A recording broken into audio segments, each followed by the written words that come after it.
According to foreign news reports, Israeli forces have surrounded Gaza City, closing it off from the north and south, but keeping most forces outside the city in what was described as a sort of pincer movement. The report comes on day 25 of the war with Hamas, prompted by the massacre of some 1,400 Israelis on October 7th. More from ILTV's Steve Leibowitz. Foreign reports say that IDF tanks are surrounding Gaza City and separating it from the rest of the enclave. The army has not confirmed troop movement and says little about the battle plan. The IDF did announce that many terrorists were killed during ground operations in the Gaza Strip over the past day, as well as striking some 300 targets from the air. The IDF said the targets were hit by ground, air, and naval forces and included anti-tank guided missile and rocket launch positions, tunnel entrances, and Hamas military compounds. ביממה האחרונה ברצועת עזה אנחנו הרחבנו את פעולת הכוחות וכוחות נוספים נכנסו לרצועה. כוחות חי"ר, שריון, הנדסה ותותחנים. מתקדמים באופן מדורג על פי התוכניות המבצעיות שלנו. הפעילות ההתקפית תתמשך ותתעצם לפי שלבי המלחמה ומטרותיה.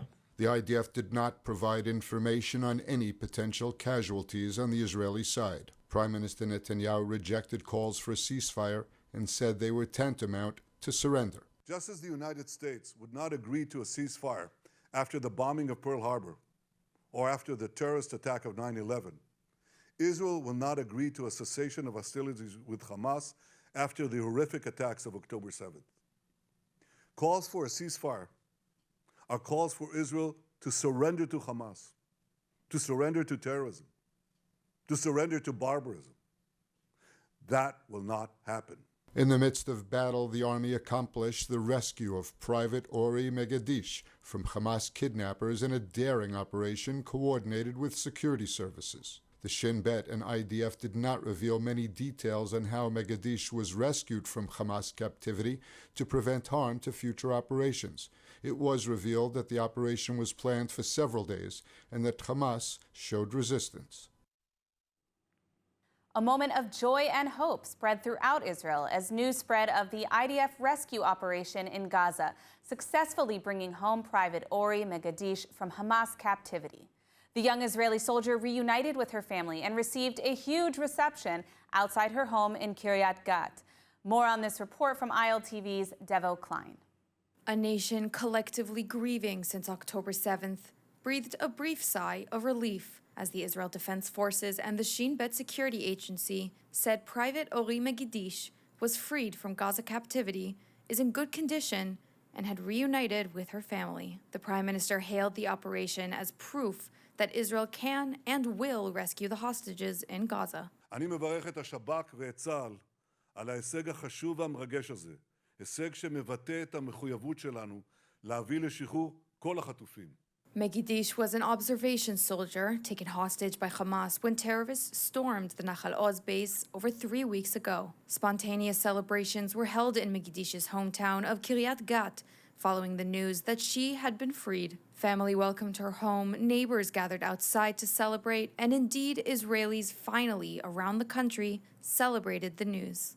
Megadish was one of at least 243 hostages dragged into the Strip by Hamas and allied terror factions during the shock assault on southern Israel 3 weeks ago. 4 female hostages were unilaterally released by Hamas. Since the October 7th attack, Hamas has released 4 hostages, an American-Israeli mother and daughter, and 2 elderly Israeli women, in moves brokered by Qatar. Today, there was hope in the news that the Mossad chief David Barnea visited Qatar over the weekend to discuss a possible deal for the release of some of the 240 Israeli hostages in Gaza. Before the freeing of Private Megadish, Hamas released a propaganda video with 3 Israeli female captives and 1 reading from a script. In Jerusalem, hundreds of hostage family members gathered at the city hall around empty beds, symbolizing the men, women, and children being held in Gaza.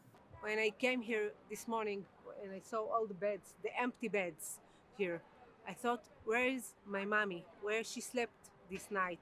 Families of the hostages and many in the Israel public are mobilized, working tirelessly on efforts to bring attention to the plight of the hostages after 25 days of Hamas captivity.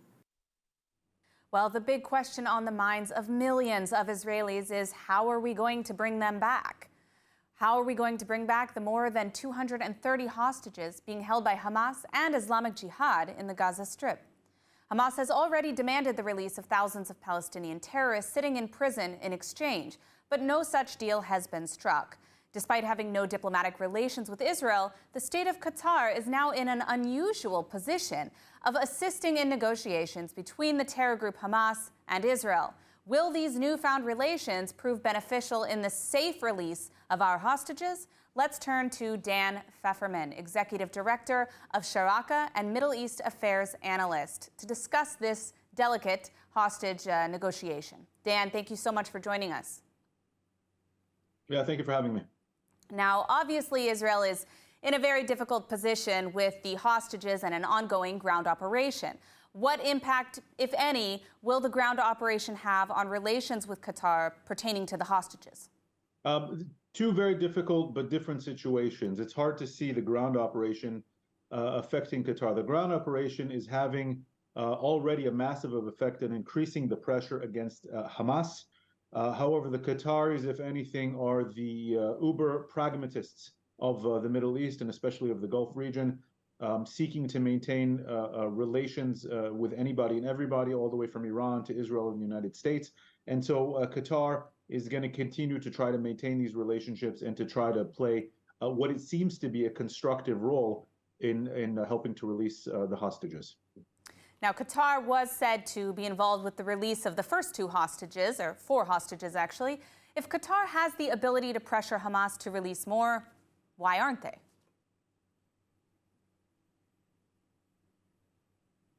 These things take time.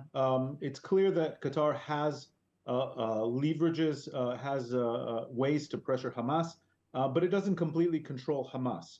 And so it's doing what it can, carefully, cautiously, acting as a mediator between Israel and Hamas. Of course, it funds a lot of the money that comes into the Gaza Strip. It hosts Hamas's leadership. And it's expected that the day after this war will be over, they will be one of the main backers of reconstruction once again in the Gaza area. At the same time, they don't control Hamas. They can't dictate them what to do. So they can try to influence them. They can try to pressure them. But there is a limit to what they can do. And from what we're seeing in news reports, senior Israeli officials have been going back and forth between Tel Aviv and Doha to try to work out some kind of a negotiation on this issue. Now, Qatar is appealing to the West and the Arab world at the same time, showing two different faces. Is this something that Israel needs to take into consideration when it comes to these hostage negotiations? Qatar always has and always will play the role of the ultra-pragmatist, as I said, in the region. And so they make an effort to be able to have functioning relations with the Iranians, with the Muslim Brotherhood, with the United States, where they host the largest U.S. airbase in the Middle East and the Gulf region, and even back-channel relations with Israel. They were among the first Gulf countries to open visible relations with Israel already in the 1990s. So Qatar has always played that role. I don't think we should be expecting more than that of them, but there is a use into Qatar being able to play all sides of the game when it's needed as an interlocutor, as an intermediary between the radical axis and the kind of moderate pro-West axis. And that's how Qatar has positioned itself, to be able to wield power over all different sides in the Middle East. Again, it can wield power over the Islamists, over Hamas. It controls Al Jazeera, which is the biggest mouthpiece of a radical and extremist ideology in the region. At the same time, it works as a back channel to Israel, and it hosts a U.S. airbase, and that's where Qatar likes to position itself. And it's important to understand Qatar's role and how Qatar views itself in the Middle Eastern constellation in that regard. Well, Dan, thank you so much for joining us and sharing your insights. We will continue to hope for a peaceful resolution to the hostage crisis and, of course, the safe return of all the hostages. Thank you, Dan. Thank you for having me. Experience the power of truth with ILTV News. If you're looking for quality content and captivating visuals, join our news community and become an integral part of our team as we embark on a mission to unveil the real Israel, dismantling the web of lies and misinformation that surround reporting on Israel. By subscribing to ILTV News, you will not only have access to the latest updates, but you will also amplify our message, creating a ripple effect that carries the truth far and wide. Subscribe today and help reshape the narrative. Available on the web, Android, and Apple. In the north, the Air Force struck deeper into South Lebanon, pounding Hezbollah infrastructure as punishment for continuing missile fire into Israel, reaching as far as al-Arouri. Israel also sent a fresh warning to Hezbollah to stay out of the war with Hamas. More from ILTV's Steve Leibowitz. The army released footage of airstrikes that targeted Hezbollah's infrastructure deeper into southern Lebanon. Israeli fighter jets struck Hezbollah terror targets in South Lebanon, including weapons posts and other sites used by the terrorists. The violence on the frontier between Israel and Lebanon has been the deadliest escalation since Hezbollah and Israel fought a major war in 2006. But until now, it remains unclear whether a second front will open in the war with Hamas in the south. Defense Minister Gallant issued this fresh warning. ואנחנו מחזיקים את עיקר כוחו של חיל האוויר מוכן על מנת לתת מענה לכל איום שעלול להתפתח מצפון. החיזבאללה משלם מחירים כבדים, ואנחנו אומרים פעם נוספת, אין לנו עניין במלחמה. אבל אם מישהו ינסה לגרור אותנו למציאות הזאת, הוא ישלם מחירים כבדים מאוד. Hezbollah has been paying a heavy price for confronting Israel on the north. Funerals are being held around South Lebanon for the estimated 50-plus Hezbollah terrorists killed in Israeli strikes in the past 3 weeks. Several mortar salvos and a missile were fired from Lebanon at northern Israel. An anti-tank guided missile was fired at an area near the Biranit base on the Lebanese border. The projectiles all landed in open areas, causing no injuries or damage. No soldiers or civilians were hurt in the attacks. This week, the ILTV team headed to the Gaza border communities to bear witness to the aftermath of the atrocities of October 7th and speak to the IDF on the ground about what took place. As a disclosure, we want to warn you that some of the scenes filmed may be disturbing to some viewers.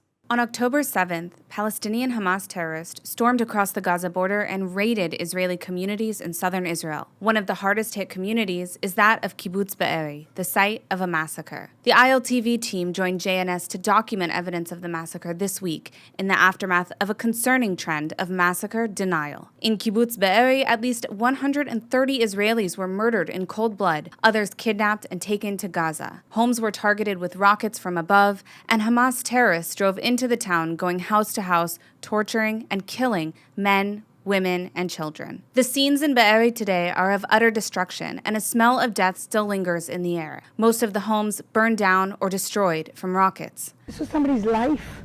Yeah, their clothes are still, the towels, the clothes, their books. Geez. This is somebody's bedroom. Wow.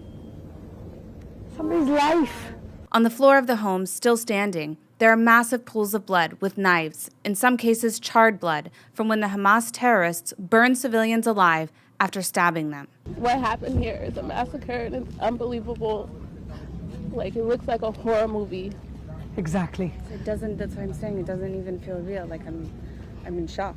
In one house alone, first responders shared that they discovered 19 bodies and 8 infants, some of whom had been beheaded and others burned alive.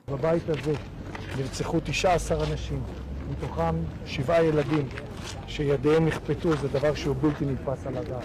The community has stated that the massacre erased 10% of the population in the kibbutz, and it is as of yet unknown how many residents are being held in Gaza by Hamas. As a community in tatters mourns, the reality is that a simple report or photo cannot describe the absolute horror of what the people of Kibbutz Be'eri experienced on October 7th. Well, survivors of the October 7th rave festival massacre by Hamas remain shaken by the event. Many of those who survived have now found a place to heal from their trauma. More from ILTV's William Sharon. Surrounded by nature and staffed by volunteers, psychologists, and therapists, a rehabilitation center in central Israel has become the place for the festival survivors to heal emotionally. I still feel a little bit like I died, even though I'm here. And so this past 2 weeks, it's about trying to save my soul, to feel like I can go on. The healing space was set up immediately after the October 7th terrorist massacre, when Hamas gunmen killed an estimate 250 festival goers as they were attempting to flee for their lives. Many others were wounded or taken captive into Gaza. We opened this immediately, not knowing exactly what we're going to need. Within the first day, we had many, many psychologists and psychiatrists, and people came so frozen. And it was so hard for them to be verbal. So we had them sitting on pillows, and we had them doing reflexology or singing with the guitar. Sometimes the reality of the continuing war with Gaza forces the festival survivors to take a break and seek shelter. The surviving partygoers are encouraged to remember how things were before the war and before the massacre. So I've been in a party, and I gotta say that it was the best party I've been in my whole life. It was amazing, man. People from all the world just smiling, good people. Just peaceful here. And it's letting me just pull out what's happened and talk about it with good people who wants to help me. During the past few weeks, the center has treated over 2,000 survivors from the festival. Ronit Farms allows the young festival goers to talk through their experience in a relaxed setting, encouraging them to open up to psychologists and consultants. We've had people come here every single day that have told us that this is, after being here, it's the first time they could sleep. After being here was the first time they ate, and that their body could calm down in a way that couldn't happen anywhere else. Well, Israel is not the only place that the Jewish community is facing threats. Across the world, Jews are under increasing attack as anti-Israel protests continue to be held internationally. In London, over 100,000 protesters flooded the streets chanting anti-Semitic and pro-terror messaging. Similar scenes have taken place in many cities, such as New York, Paris, Istanbul, and others. Now, here to speak with us from London about the challenges of anti-Semitism today is the co-founder of the Tel Aviv Institute, Chen Mazig. Chen, thank you so much for joining us. Thanks for having me, Emily. It's good to see you. Good to see you, too. Now, you're in London now. What kind of scenes are you seeing there as it pertains to, of course, the war in Israel?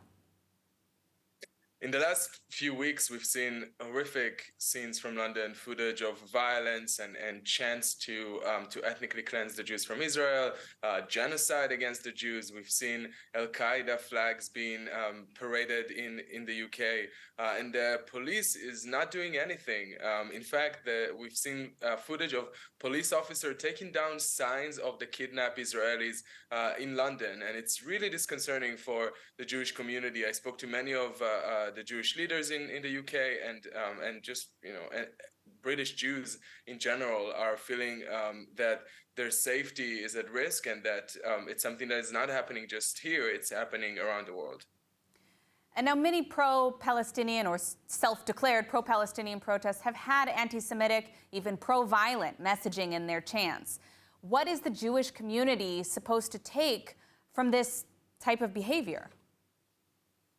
Right. I think that the Jewish community for a long time warned about those slogans, like the famous one, from the river to the sea, that we often hear in pro-Palestine marches, which has been popularized by the terrorist organization Hamas. And it is a call for a genocide of the Jews around the world. And the Jewish community has warned about this slogan. And we kept telling the police and everyone that would listen to us that we are worried about this chant being used.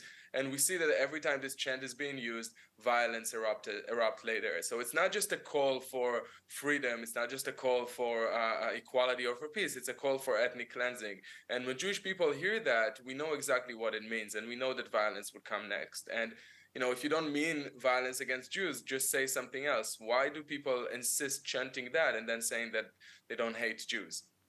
It's interesting, actually, you mentioned the from the river to the sea. In fact, there are additional chants that we've heard in recent weeks about justifying, because of occupation, so the resistance activities of Hamas are justified, more extreme than ever. And now we see that many people have made the point that Hamas is actually, in fact, anti-Palestinian in response, of course, due to their treatment of their own population. So if this is the case, and we see Hamas oppressing Palestinians themselves, why are there still protesters? I mean, what is the message that the protesters are trying to send? Right. What is the message that they're trying to send? I'm asking them, actually, like, what are you standing up for exactly when you're chanting for violence against Jews, when brave Palestinians even from within Gaza are coming forward and saying that they don't want Hamas to control them, that Hamas has ruined the Gaza Strip. You know, there was a ceasefire until October 6th. And since then, since Hamas inflicted some of the worst crimes against humanity on Israelis, the war has started. This should not have happened. All of this should have been. There should have been peace, and Hamas is the one that is responsible for it. So it's a good question to ask them. It's a good question to also pose to LGBTQ plus groups around the world that are saying that supporting Gaza right now is an LGBTQ plus issue. Why are you speaking up right now? Why haven't you spoke up when a young Palestinian was killed last year and beheaded in the West Bank by Palestinian groups because he was gay? Where was the outrage then? Why just now? Is it really about Palestinians, or is it about the identity of whoever they are in war with? Absolutely. Now, one of the concerns of the Jewish community is, of course, that this will escalate into widespread violence against Jews. We've seen the tagging of Jewish homes in France and Germany now. We've seen attempted lynching, such as what happened in Dagestan in Russia. How do we stop such events from taking place? I think it's important for world leaders and for just good-hearted people that have moral compass to look at it and say, okay, this is not okay. What the Jewish community is going through is just not okay in any way. And if there was some questions about the lines between anti-Israel and anti-Semitism, I think now we are all pretty much convinced, and there's no really way to dispute it. Hating of Jewish people comes hand in hand with hating Israel, and the other way around. And I think it's up to non-Jewish people around the world to stand up. We can't fight it alone. Jewish people are 15 million around the world, right? There's millions of others that really don't want us to exist. And I think it's important for leaders around the world to speak up, and for communities around the world to speak up for their Jewish brothers and sisters, and remember that whatever starts with Jews never ends with us. Absolutely. All excellent points. Let's hope for better days ahead when it comes to this issue of anti-Semitism. Thank you so much for joining us, Chen. Thank you, Emily. Let's take a look at the weather forecast. Partly cloudy skies and cool temperatures are expected tonight throughout the country, with lows of around 22 degrees Celsius or 70 degrees Fahrenheit. Then tomorrow, mostly cloudy skies with light rain in the northern region, and temperatures that are set to reach highs of 72 degrees Celsius or 82 degrees Fahrenheit. More than 1,400 babies, children, elderly, men, women, soldiers were murdered in cold blood by Hamas terrorists on October 7th. And over 220 remain in Hamas captivity. The scale of tragedy is so large that we cannot mention every name right now, but we will slowly share their stories and ensure that their memories live on.